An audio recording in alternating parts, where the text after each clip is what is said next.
Hey friends, if you encounter the ERR connection closed error on Google Chrome, then please watch this video. I will guide you through the process to fix it. Now here's what we have to do. First of all, we need to check the server status. So search for Chrome in the Windows search bar and open Chrome.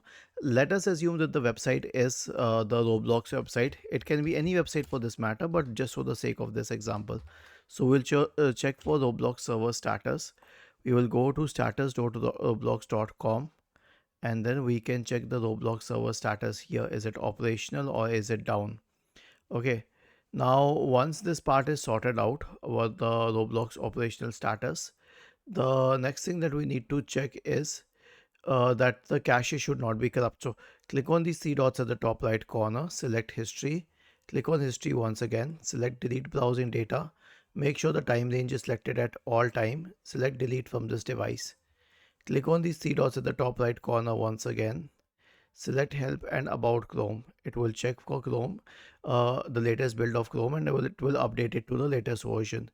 If that doesn't help, then go to reset settings and restore settings to the original defaults.